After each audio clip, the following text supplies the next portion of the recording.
बिस्मिल्लाहिर्रहमानिर्रहीम। अस्सलाम वालेकुम नाज़रीन, एक नए व्लॉग के साथ आपकी खिदमत में हाजिर हैं। मेरे साथ मौजूद हैं हसनात मलिक साहब, सीनियर जर्नलिस्ट हैं। हसनात मलिक साहब, आज एक बड़ी खबर आई है जो बड़ा स्कैंडल मौजूदा दौरे हुकूमत में हमारे सामने आया है, शुगर स्कैंडल। जी। उसको अब बाकायदा तौर पर सुप्रीम कोर्ट ऑफ पाकिस्तान के सामने रख दिया गया है। जो चीफ जस्टिस ऑफ पाकिस्तान है जनाब याहिया अफरीदी साहब, उनको एक ख़त भेजा गया है और ये ख़त भेजा है जो तहरीक है तहफ़्फ़ुज़ आईन पाकिस्तान उसकी जानिब से। और इस ख़त के अंदर जो हाल ही में ये स्कैंडल हमारे सामने आया, जिसमें बताया जा रहा है पब्लिक अकाउंट्स कमेटी में इंकशाफ हुआ है कि 300 अरब रुपए हालिया जो उतार चढ़ाव कीमतों में आया है शुगर की, उसमें कमाए गए हैं शुगर माफिया की जानिब से या शुगर मिल मालकान की जानिब से। तो इसके ऊपर ये ऑडिटर जनरल के एदाद शुमार हैं। ये ऐसे एदाद शुमार भी नहीं है कि किसी साफ़ी की खबर हो। सही। अब बाकायदा तौर पर ख़त लिख दिया गया है और ये भी बता दिया गया है कि आप तो नहीं कर सकते, बराए करम आईनी बेंच को भेज दें और उस 3 रुकनी कमेटी को कहें कि इसको फिक्स करें। एक तो इस पर आपसे राय जानना चाहेंगे कि अब आगे आपको क्या लग रहा है। दूसरी जानिब और भी कुछ खबरें हैं। इस्लामाबाद हाई कोर्ट में जस्टिस सरदार सरफराज डोगर साहब और जस्टिस मोहम्मद आसिफ 2 रुकनी बेंच ने आज बहरिया टाउन से मुतालिक एक केस का फैसला महफूज किया है। और बहरिया टाउन मलिक रियाज, आपको मालूम है जो इस वक्त कशीदगी चल रही है, 190 मिलियन पाउंड का केस नहीं लग रहा, वो भी मलिक रियाज साहब से मिलता जुलता है। तो इनके ऊपर बात करेंगे। पहले तो शुगर स्कैंडल की बात कर लेते हैं, क्योंकि मैं समझता हूँ कि मौजूदा दौरे हुकूमत में ये बहुत बड़ा स्कैंडल है। देखें अदील, मसला ये है कि शुगर की जो मिल मालकान है, ये अगर देखें तो ये पीपल्स पार्टी में से भी इनका तल्लुक है। आसिफ जरदारी साहब की भी मिलें हैं, शरीफ फैमिली की भी हैं, जहांगीर तरीन साहब गो के वो सियासत छोड़ गए हैं लेकिन उनकी भी हैं, और भी लोग। लेकिन कहा जाता है कि दोनों पीपल्स पार्टी और नून लीग के जो लीडरशिप है इनकी मिलें हैं। और ये जब भी को कहते हैं ना शुगर को मालकान को फ़ायदा हो रहा है तो सबसे ज़्यादा शरीफ फैमिली को और जरदारी साहब को फ़ायदा होता है। इवन चौधरी मसला ये है कि शुगर क्राइसिस के हवाले से एक दफ़ा इमरान खान ने इस मामले में फैक्ट फाइंडिंग एक कमेटी बनाई है, वो चीज़ तो खैर वो ज़्यादा चल नहीं सकी। अब इस पे जो सवाल, जो बड़ा आर्गूमेंट है जो ये मुस्तफ़ा नवाज खोखर ने इसमें बज़ाहिर ये लग रहा है कि ड्राफ्टिंग उनकी है, गो के तरीके तहफ़्फ़ुज़ आइन सब ने इसको यानी बैक किया। इसमें यह है कि एग्जीक्यूटिव अथॉरिटीज़ जितनी हैं, एजेंसीज एग्जीक्यूटिव, वो इस मामले को नहीं प्रोब कर रही, क्योंकि इसमें सारे पॉलिटिकल फैमिलीज इन्वॉल्व हैं और किसके पास यानी दादरसी के लिए जाया जाए, क्योंकि इस वक्त कार्टेल बना हुआ है या जो भी, इस वजह से जुडिशरी के साथ मजबूर है। अब सवाल ये पैदा होता है कि 26वीं तरमीम के बाद तो हम ये कह रहे हैं कि जुडिशरी भी एग्जीक्यूटिव का हिस्सा बन गई, मतलब हिस्सा बन गई है या जो भी, क्योंकि अब जुडिशरी में कुछ जजेस ने ये फ़ायदा यानी ये सोचा है कि इंडिपेंडेंस के बजाय पर्स की डिमांड की जाए, पर्स को प्रेफरेंस दी जाए, यानी डिमांड न की जाए, प्रेफरेंस। देखिए, आपका किसी का ख्वाब होता है कि जी मैं बड़ा साफ़ी बनूं, मैं, ताकि मुझे याद रखा जाए जी के दौरे हाजिर में जी, बाद में भी जी कोई 10, 12, 15 साल बाद जी बड़ा ज़बरदस्त साफ़ी था। किसी का ये होता है कि यार मेरे जरा खर्चा सही चल रहा है, मेरी पूरी फैमिली, ये वो मामला सारे सेट हो, ये हर बंदे की बन जाए, लिफाफे नहीं। देखिए, वो प्रेफरेंस होती है ना, प्रेफरेंस होती है हर बंदे की, हर जज की, हर जर्नलिस्ट की प्रेफरेंस होती है। हम सारे इस सोसाइटी का हिस्सा है, सोसाइटी का हिस्सा है, एक हकीकत। लेकिन अब सवाल ये बनता है कि क्या हमारी जो आईनी अदालत की कमेटी है इस मामले को देखेगी। अगर ये मामला एग्जीक्यूटिव कि किसी अथॉरिटी ने नहीं देखा, पनामा में क्या हुआ था, आपको याद है कि अजमत सईद शेख ने कहा था कि 4-5 महीने हो गए पनामा स्कैंडल चल रहा है, और इमरान खान ज़ाहिर बात है उसको हाईलाइट कर रहे थे। तो ये था कि भाई क्यों इस मामले को FIA, नैब, FBR क्यों नहीं देख रही। सब ने हाथ खड़े कर दिए, किसी ने मामले को नहीं देखा। अगर ये मामला शरीफ फैमिली उस वक्त भी देख लेती तो ये स्कैंडल ना बनता। अब मसला ये है, PTI तो अपने खाते में लगी हुई है, अपने मामलात उनके इतने हैं, उनकी लोगों को सजाएं हो गई हैं, इमरान खान को बाहर निकालना है, ये बहुत बड़ा एक इशू है। अब ये मामला आईनी बेंच के सामने, आईनी बेंच की कमेटी मेरा ख्याल है कि इस मामले को खुद देखे, लेकिन वो कम अज़ कम जो कंसर्न रेलेवेंट अथॉरिटीज़ है उनसे जवाब लेना चाहिए कि क्या आपने इस मामले को देख रहे हैं, प्रोब कर रहे हैं। मेरा ख्याल है कि अब विद इन एस्टेब्लिशमेंट भी ये रियलाइजेशन है कि यार ये जो है वो ठीक है, हम एक सिलसिला चल रहा है, पैसे हम लाएं, टैरिफ की नेगोशिएशन हम करें, और वो जिनका है पॉलिसी माल पानी ये बन, तो ये माल पानी बलूचिस्तान से भी आगाज़ हो रहा है, सुना है कि वहाँ भी कोई तब्दीली आ रही है। ये तो अगर मे भी इसमें पावरफुल सर्कल उनकी ये राय होगी हाँ जी इसको प्रोब होना चाहिए, तो मेरा ख्याल है फिर ये प्रोब होगा।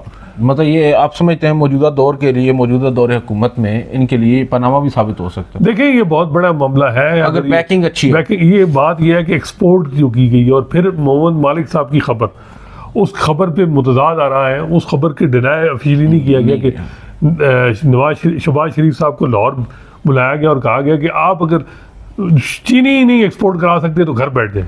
ये इस खबर की को कि कुछ साफ ही कहते हैं ये खबर इस तरह नहीं है, लेकिन मोहम्मद मालिक साहब की खबर को लैंग्वेज आगे पीछे हो सकती है, ऑफिशियली डिनाई नहीं। अब ये किसने कहा, फैमिली ने कहा, ये तो ये बड़ा सीरियस मामला है और मेरा ख्याल है नून लीग को इसको मामले को सीरियस लेना चाहिए। अब क्योंकि शहबाज शरीफ साहब कह रहे हैं कि मैं शुगर माफिया के खिलाफ आवाज़ बुलंद करूंगा, मैं खड़ा हो गया हूँ, ये है वो है, तो अब ये आईनी बेंच, एक तो आईनी बेंच इस वक्त छुट्टियों पे है, रेस्ट कर रहा है। आईनी बेंच आपने देखा कि उसने अपने मिशन कंप्लीट कर लिए, 3 बड़े फैसले, और तीनों फैसलों के डिटेल जजमेंट का इंतजार है। सब कौम इंतजार में है कि यार पता चले फौजी अदालतों में सिविलियन ट्रायल कैसे एंडोर्स हुई, इस्लामाबाद हाई कोर्ट को कोई इंतजार नहीं।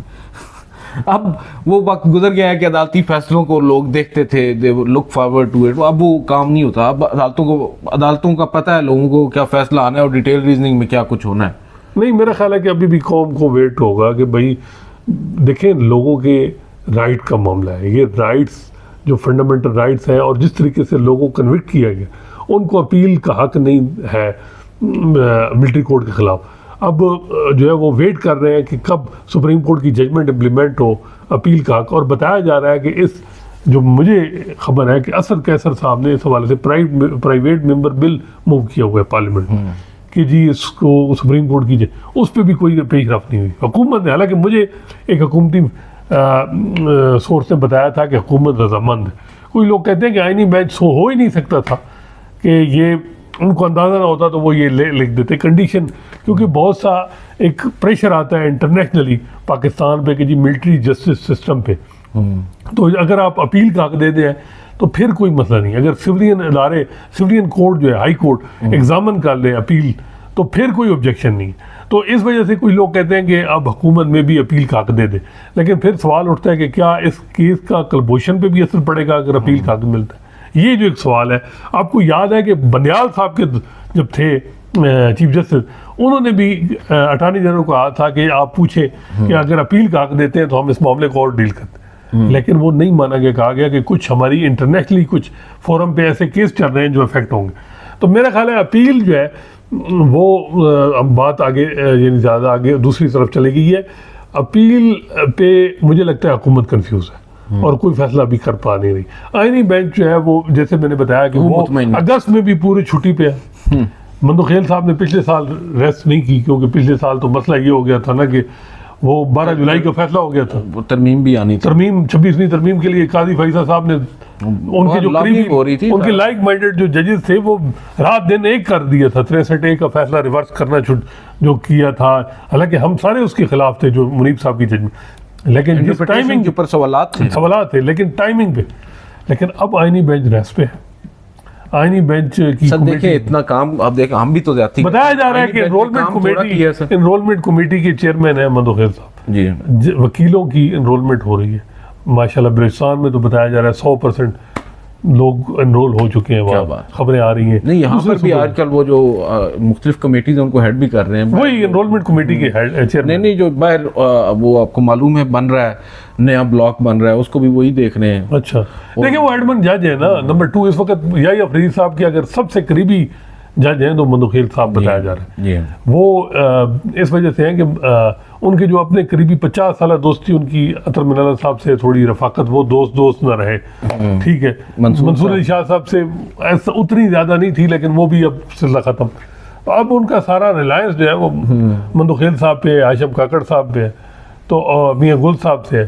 तो बड़े अरसे बाद सुप्रीम कोर्ट में जो है वो अब वो बात कहनी चाहिए या नहीं, लेकिन एक बात हकीकत है कि ड्राइविंग सीट जो है वो इस पे पख्तून ड्राइविंग सीट क्या पे। बात? लेकिन ये अलग बात है, लोग कहते हैं जी अमीनुद्दीन खान साहब डिफेक्टो तो वो चीफ जस्टिस मुल्तान से यानी उनका तल्लक है, और डोगर साहब नहीं है सर, वो भी मुल्तान। जो मौजूदा सिनेरियो है ना इसके अंदर, क्या पख्तून, क्या सराइकिस्तान, क्या पंजाबी, सब एक है। महमूद कहते हैं एक ही साफ में हो गए। एक ही साफ में खड़े हो गए महमूद अयाज, यहाँ पर कोई बलोच नहीं है हाँ। और कोई। अच्छा, इसके अलावा भी अब आईनी बेंच के सामने हम थोड़ी सी चीज़ें ड्रैग हो रही हैं तो हम उस तरफ भी जाते हैं कि एक चीज़ कही जा रही है, लोग ये बता रहे हैं कि मुमकिन तौर पर अब जो छुट्टियां ख़त्म होगी, नया अदालती साल शुरू होगा सितंबर में, जो रिव्यू जो बेसिकली 26वीं आईनी तरमीम है उसके ख़िलाफ़ जो दरख्वास्तें हैं वो भी फिक्स होने जा रही हैं। तो आपको क्या लगता है अब उन दरख्वास्तों का समाअत के लिए मुकर्रर होना और उससे पहले 27वीं आईनी तरमीम की शहर इक़्तिदार में बाज़गश्त, क्या इसमें आपको क्या देखें ये बड़ी ज़्यादती है कि कोई सवाल पूछने वाला नहीं है कि आईनी बेंच ने खुद टेकअप किया, ज़बरदस्ती बज़ाहिर लग रहा है इनसे टेकअप करवाया गया वो केस। जब मंसूर अली शाह साहब ने एक रेगुलर बेंच में सवाल खड़ा किया कि भाई ये रेगुलर बेंच के जजेस को कैसे रोक सकते हैं आप आइन की तशरीह से।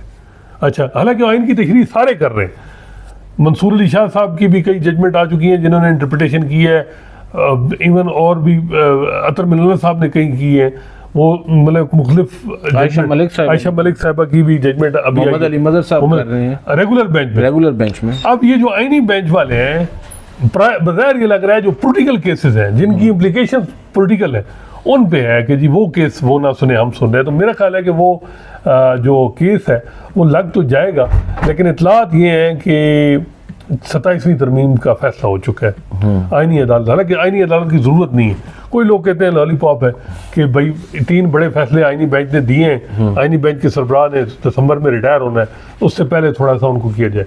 लेकिन फिर बीच में एक खबर ये भी आई है कि जी प्रोविंशियल बार काउंसिल के इलेक्शन हो रहे हैं और ये 5 साल बाद होते हैं। बार काउंसिल को बहुत ज़्यादा अहमियत देते हैं ला मिस्टर आज़म नज़ीर, वो समझते हैं कि बार अगर हमारे हाथ से निकल गई तो हमारे लिए मसला बार ही है जिसकी वजह से आज वो इवन इतलात ये है कि उन्होंने यानी ये हुकूमती लोग कहते हैं कि अगर वाजिर गिलानी हमारा साथ ना देते तो इस्लामाबाद हाई कोर्ट में सरफराज डोगर साहब का बैठना मुश्किल था। तो ये वो कहते हैं बार की अहमियत है। तो बार जो है वो उसका इलेक्शन बताया जा रहा है 1 नवंबर के आखिरी हफ्ते में होना था, अब बताया जा रहा है पहले हफ्ते में होगा और बल्कि मे भी अक्टूबर तक ले आए। अच्छा, और वो उसके बाद 27वीं तरमीम आएगी, नंबर पूरे हैं। अब कल आपने देखा होगा कि मौलाना फजल रहमान के एक जो हाफिज हमदुल्ला साहब उनकी तरफ से आया कि जी 18वीं तरमीम को रोल बैक किया जा रहा है 27वीं तरमीम के ज़रिए और ऐसा आइन का चेहरा मसक किया जा रहा है और ये वो। अब आज भी उनकी बड़ी कोई सारा मुल्क जो है वो SIFC चला रही है और ये वो। अब ये जो आ रहे हैं बज़ाहिर ये लग रहा है कि मौलाना साहब तवज्जो दिलाओ नोटिस जो होता है ना कि भाई जरा हमारी तरफ भी नजर करम कीजिए, क्योंकि 26वीं तरमीम में भी आखिर में उन्होंने फैसला किया, क्या कहते हैं वो मुल्क के वसी तर मफाद में जो भी। तो मेरा ख्याल है कि वसी तर मफाद में फिर मौलाना फजल रहमान सपोर्ट करेंगे। वैसे हुकूमत के पास 2/3 है। ये जो 26वीं तरमीम का केस है ये लग जाएगा, इसमें सिर्फ ये होगा कि ये एक नोटिस दोबारा हो जाएंगे, फिर 15-20 दिन बाद फिर जो है वो इतनी जल्दी फिर ये हो जाएगा क्या नहीं। देखिए अब एक और जो है ना अमीनुद्दीन खान साहब मेरे ख्याल है परेशान तो उनको वैसे भी कोई नहीं होता, जज रिटायर होता है, उसकी एक बड़ी लेगेसी छोड़ के जा रहे हैं, वो पाकिस्तान की तारीख के पहले आईनी बेंच के सरबराह हैं। फिर अब यह है कि वो अगर जाते हैं तो चीफ इलेक्शन कमिश्नर का ओहदा भी है, बहुत सारे ओहदे हैं। वो कह रहे थे कि सरदार तारिक साहब का नाम डिस्कस हो रहा था, लेकिन अब बताया जा रहा है कि मे भी अमीनुद्दीन खान साहब, 2 ही बड़े नाम इस वक्त। तो ये फौरी तौर पर हो सकते हैं या कुछ गैप होना चाहिए? किस हवाले से? मतलब सुप्रीम कोर्ट से रिटायरमेंट के फौरन बाद भी आपको ये मेरा ख्याल है हो सकता है, ये कोई किसी आइन में किसी केस में आम एक कोई जजमेंट में मुनीब अख्तर साहब की जजमेंट है, उसमें ये है कि कोई ये चीफ इलेक्शन कमिश्नर बन सकते हैं। लेकिन अब देखते हैं कि वो क्या उसमें अब अपोजिशन लीडर ही नया हो चुके हैं, तो अपोजिशन लीडर नया आएगा, फिर उसके बाद वो प्रोसेस शुरू होगा। अब PTI में भी उस पर बाइकाट करे नेशनल असम्बली का। लेकिन अभी तक तो जो इलेक्शन कमीशन है या चीफ इलेक्शन कमिश्नर जिस तरीके से चीज़ों को चला रहे हैं वो तो आपके सामने। इस्लामाबाद हाई कोर्ट में आज सरफराज डोगर साहब ने एक फैसला महफूज किया है, मलिक रियाज साहब के जो असासे हैं, उनकी प्रॉपर्टीज़ हैं वो मुंजमद करने के हवाले से।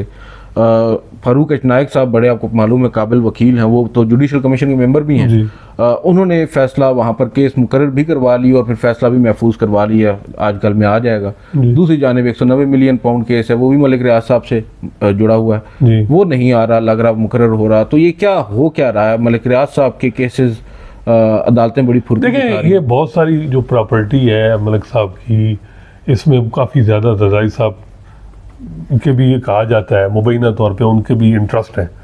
और फारूक नायक साहब आपको पता है जुडिशल कमीशन के मेंबर हैं।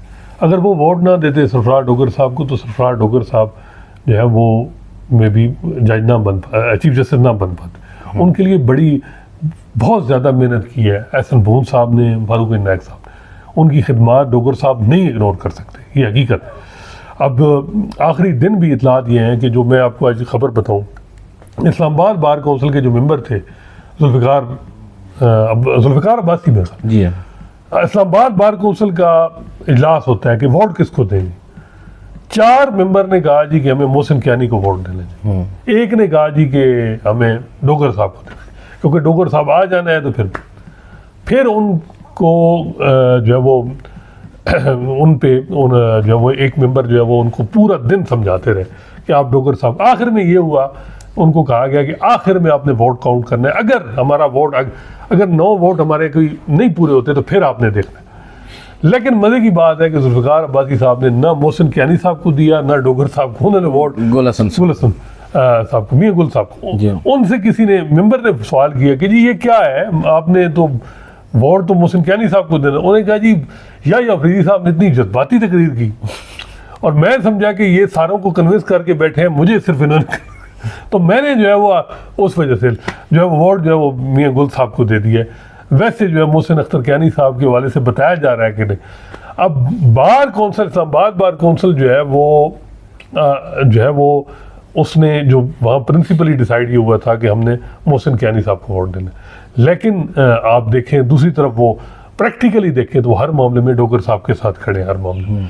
तो अब ये है कि जो डोगर साहब ये केस लगाया मलिक रियाज साहब को, पहले भी एक स्टे मिला है, ये भी मिला है। देखें 26वीं तरमीम में पीपल्स पार्टी ने काफ़ी अपना हिस्सा भी लिया है, जुडिशरी में भी बहुत कुछ जज भी उन्होंने अपॉइंट किए हैं। केपी में उनके 2-3 जज उनकी PLF से तल्लक रखने वाले बने, पंजाब लाहौर हाई कोर्ट में भी 1-2 बने, सिंध में तो माशाल्लाह सारी उन्होंने अपने चीज़ें ले ली ना।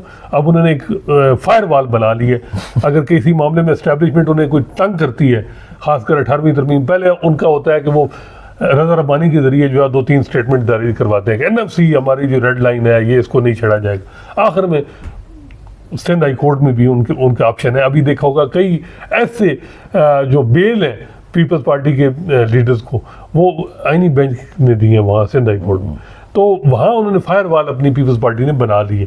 तो मेरा ख्याल है कि उनको जब इस तरह कुछ पीपल्स पार्टी इस निज़ाम के लिए कर रही है तो थोड़ा बहुत हो जाता है। इस मामले में जजमेंट रिजर्व हुआ है, गालिब इम्कान है कि फिर मलिक रियाज को रिलीफ मिल जाएगा। ऑलरेडी सारा काम तो ये है ना, गिवन मामलात का जो उनके किसी जगह चल रहे हैं, उसके लिए बार्गेनिंग पोजीशन मशरूत है ये पूरे पाकिस्तान की सियासत ही मशरूत होती है वहाँ से। जी अगर फिजा तब्दील हो जाए तो फैसले भी ऑटोमेटिकली तब्दील हो जाते हैं। नाज़रीन, आज के इस व्लॉग से इतना ही। मुझे असनात मलिक साहब को इजाज़त दीजिए। अल्लाह हाफिज़।